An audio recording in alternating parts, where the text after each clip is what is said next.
Okay, so have you heard about this guy, Bryan Johnson? He's like this 47-year-old tech millionaire, and he's spending like $2 million a year trying to reverse his aging. Yeah, it's pretty wild. He's even got a new Netflix documentary, did you know that? Called Don't Die, The Man Who Wants to Live Forever. It's crazy. Like he's basically turned his entire life into this giant experiment Yeah. just to slow down aging as much as possible. It is wild, right? And he's totally going all out too, like super strict diet, exercise. I mean, tracks every single thing he eats and does, Right. and all this like high-tech treatment stuff all the time. But is it like actually working? Well, that's the million-dollar question, right? Right. Johnson claims that his aging speed is down to 0.64, Okay. which means he's only aging 7.5 months for every year that passes. Wait, hold on. How do you even measure something like that? That's where it gets interesting. So Wow. Johnson actually helped create this website. Okay. It's called rejuvenationolympics.com. Rejuvenation Olympics. I know. It's basically a platform where people can track all sorts of biomarkers Okay. and calculate their biological age. Huh? So it's like turning the quest for youth into like a competitive sport. A Rejuvenation Olympics. Yeah. It's a crazy concept when you think about it, you know? Wow. Like aging is becoming less about just accepting it and more about like actively trying to beat it. Exactly. Yeah. And Johnson isn't the only one playing this game. You know, there are actually people on that leaderboard who are apparently outperforming him. Really? Like a whole community of people who are, obsessed with biohacking and pushing the limits of longevity. So what exactly what's he doing to achieve these results? I mean, is he just like sitting in a hyperbaric chamber all day sipping green smoothies? Well, no, I mean, it's actually a lot more intense than that. He follows this incredibly regimented daily routine. Yeah. That would probably make most people's heads spin. I'm talking about a carefully calculated diet, a crazy workout routine called 4x4 training, and yes, 90 minutes of hyperbaric oxygen therapy every single day. Hold on, 4x4 training? What is that? So it's this high-intensity workout program. Okay. It's designed to push your body to its absolute limits. Oh, wow. So it involves short bursts of intense exercise, Okay. followed by brief recovery periods. Yeah. And it's supposed to be like incredibly effective for building muscle and boosting cardiovascular health. And on top of that, he's taking over 50 vitamins and minerals every day. I mean, is he rattling when he walks? So there's this emerging field, it's called nutrigenomics, Okay. and it focuses on like how specific nutrients interact with our genes You okay? and potentially impact aging. I see. So the idea behind taking all those supplements is to kind of like optimize his body's function at a cellular level. So he's really trying to hack his biology from every angle here. Exactly. Yeah. And he's also really big on meticulously tracking everything, like from his sleep cycles to his heart rate variability. He measures and analyzes every aspect of his health. He's even shared graphs of his workouts online, boasting that his max heart rate suggests he has the biology of a 31-year-old. Okay. That's pretty impressive if it's true. But how much of this is actually like backed by science and how much is just hype? Well, that's where things get a little more complicated. So the documentary actually features interviews with various doctors and scientists, Boy. and not all of them are convinced by Johnson's approach. Really? Yeah. What are their concerns? Well, a lot of them point out that there's a lack of scientific rigor in his methods. What's that? He's basically experimenting with so many different things at once. It's impossible to isolate the benefits of any one specific treatment. It's like he's changing his whole wardrobe and then trying to figure out which sock made him run faster. Exactly. Yeah. It's hard to say what's actually working and what's just a placebo effect. But Johnson seems pretty confident in what he's doing. Oh, absolutely. Yeah. Yeah. He's a firm believer in his approach, and he's very vocal about his criticisms of the conventional healthcare system. Yeah, I remember reading that he thinks that the current system is broken and overly focused on treating diseases rather than preventing them. That's right. He argues that we need a complete overhaul of how we think about aging in healthcare. Yeah. He believes we should be focusing on addressing the root causes of aging instead of just managing the symptoms when they appear.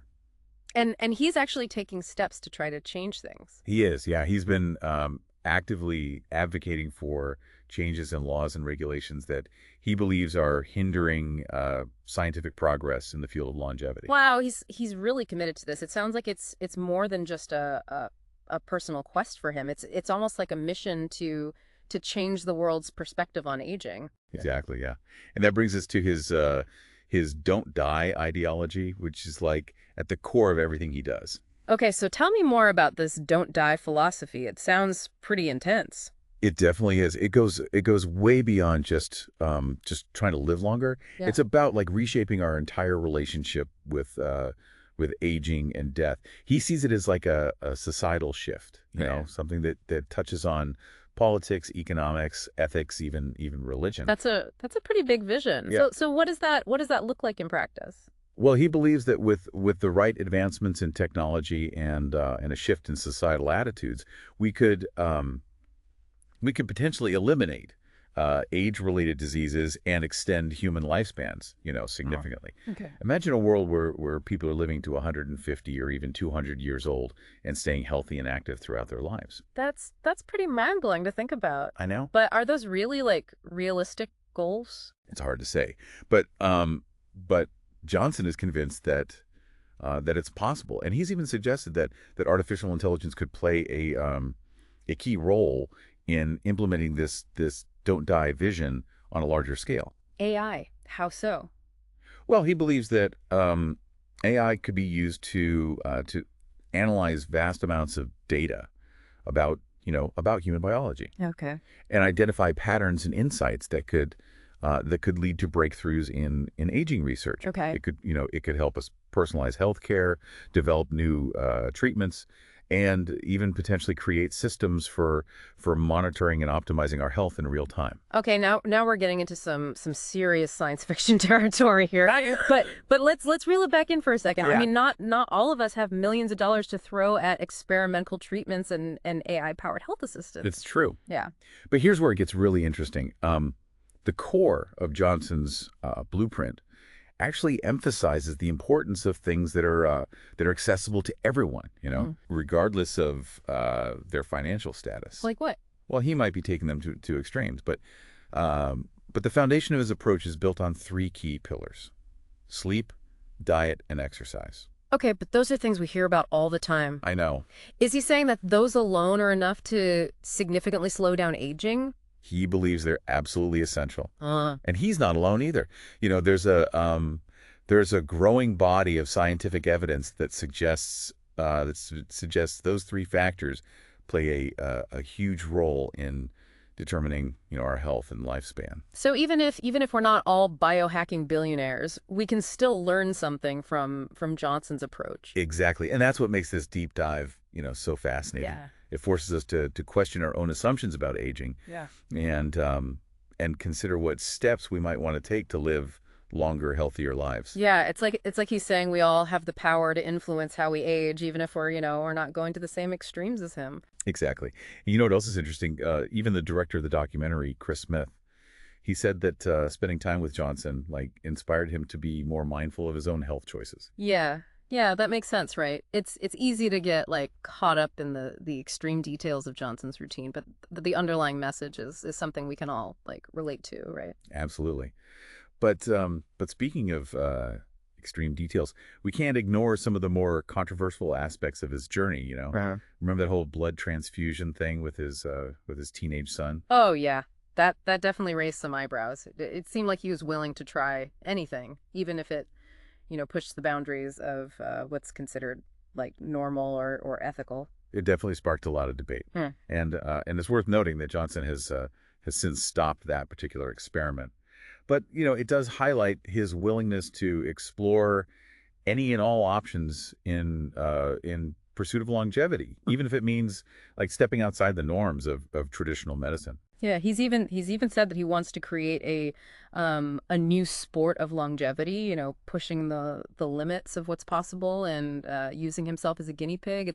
It's like he sees himself as this pioneer, venturing into uncharted territory. Yeah, there's a certain boldness to that, a willingness to challenge the status quo and question our assumptions about aging, And while not everyone agrees with his methods, you can't deny that he's sparking a conversation about the lengths we might go to extend our lifespans. And that's what I find so fascinating about this whole story. It taps into this very human desire to live longer, healthier lives. We're all aging, every single one of us. So even if we're not following Johnson's exact blueprint, we can't help but be like intrigued by the possibility of, slowing down that process. It raises some profound questions too, like what are the ethical implications of significantly extending human lifespans? How would society adapt if people were living to 150 or even 200 years old? Yeah. These are questions we'll need to grapple with as technology continues to advance. It's mind-boggling to think about the potential impact on everything from like healthcare to the workforce to the environment. I mean, Yeah. if people are living longer, healthier lives, it could completely transform our world. Absolutely, and it's interesting to consider the potential impact on healthcare in particular, right? Like if we could slow down the aging process, could we also reduce the burden of age-related diseases? Could we improve people's quality of life in their later years? Those are some really big questions, and I think that's what makes this deep dive so compelling, right? It's not just about one man's quest for immortality. It's about exploring the broader implications of aging and longevity for all of humanity. Yeah. Exactly, and it forces us to confront our own beliefs and values, Yeah. right? What do we prioritize in life? What sacrifices are we willing to make for a longer lifespan? What does it truly mean to live a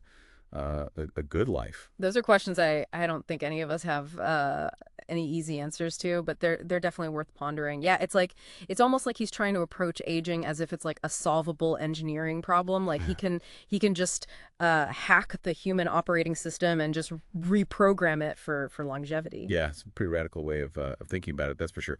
But what I find really striking is that even with all the high-tech gadgets and expensive treatments, he still emphasizes the importance of those basic building blocks of health: sleep, diet, and exercise. Yeah.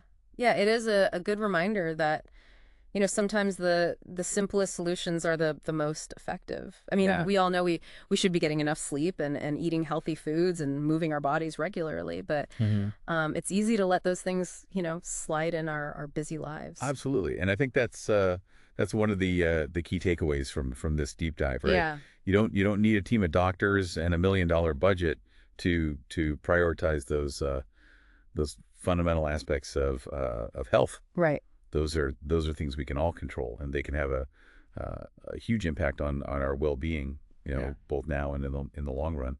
So what stood out to you the most about Johnson's story? Was there anything that particularly surprised you or challenged your own thinking about aging? For me, it's his unwavering belief in the power of human potential. Right. He's not just trying to live longer. He's trying to redefine what it means to be human. He sees aging as a problem to be solved, not just accepted.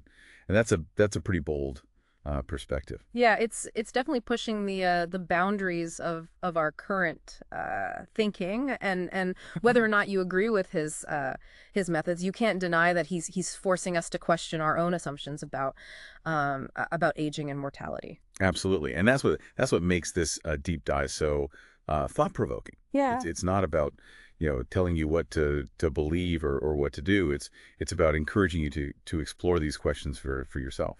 Exactly. So here's a question for you to consider after listening to this deep dive.